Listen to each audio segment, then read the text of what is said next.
എൻ്റെ കോൺഫിഡൻസ് ഒക്കെ തെറ്റിച്ചുകൊണ്ട് ഒരാളൊരു ഷോൾ മേടിച്ചു. ഏതായാലും അതെങ്കിലും മേടിച്ചല്ലോ, സന്തോഷം. ഓരോരുത്ത് ചെല്ലുമ്പോഴും ഞാൻ ഭക്ഷണ കാര്യത്തിൽ നല്ല രീതിയിൽ റിസർച്ച് ചെയ്യാറുണ്ടായിരുന്നു. ഇപ്പോൾ ഈ അനന്തപുരി ചെന്നപ്പോഴും മെഹഫിൽ എന്നുള്ളത് എൻ്റെ സജഷൻ ആയിരുന്നു. നമ്മൾ ഈ കയറി ചെല്ലുന്നത് ഒരു അമ്പലമോ പള്ളിയോ ആണോ എന്നുള്ള ഒരു ഫീൽ ആയിരുന്നു കിട്ടിയിരുന്നത്. എന്താണ് ഈ കട എന്നുള്ളത് ആദ്യം മനസ്സിലായിരുന്നില്ല. എല്ലാവരും ഈ പുറത്തിങ്ങനെ ചെരുപ്പൊക്കെ ഊരിയിട്ടിട്ടുണ്ട്. നമ്മൾ നാട് വിട്ട് വേറൊരു സ്ഥലത്ത് ചെല്ലുമ്പോൾ ചെരുപ്പൊക്കെ ഊരിയിടുക എന്ന് പറഞ്ഞാൽ സത്യം പറഞ്ഞാൽ ഒരു ഡിസ്കംഫർട്ടാണ്. ഊരി വെച്ച ചെരുപ്പുകൾ പലതും മിസ്സായ ചരിത്രമുണ്ട്. പക്ഷേ കയറി ചെന്ന് നോക്കിയപ്പോൾ നല്ല ആംബിയൻസ് ആയിരുന്നു. ഫ്രണ്ട്സ് ആയാലും ഫാമിലി ആയാലും നല്ല രീതിയിൽ നമുക്ക് ഭക്ഷണമൊക്കെ കഴിച്ച് സ്പെൻഡ് ചെയ്യാൻ പറ്റിയ നല്ലൊരു സ്പോട്ടായിരുന്നു.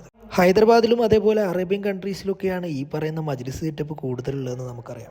ഇവിടെ വന്നിങ്ങനെ ഭക്ഷണം കഴിക്കുമ്പോൾ എന്തൊന്നുമില്ലാത്ത സാറ്റിസ്ഫാക്ഷനാണ്. എന്തോ കുറെ നാൾ കൂടി നല്ല ഭക്ഷണം കഴിച്ചതിന്റെ സന്തോഷമായിരുന്നു എനിക്ക്. കൂടെയുള്ളവർക്കും ഒരുപോലെ ഇഷ്ടമായി.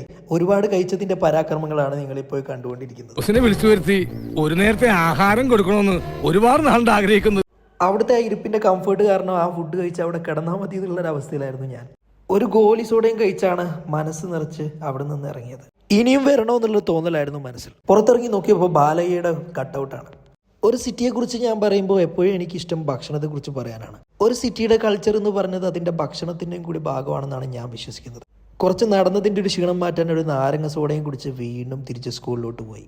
നമ്മളവിടെ തിരിച്ചെത്തുമ്പോൾ ജോജോ എന്തായാലും നമ്മളെ കാത്തിരിപ്പ് ഉണ്ടാവും എന്നുള്ള കാര്യത്തിൽ എനിക്ക് ഉറപ്പായിരുന്നു.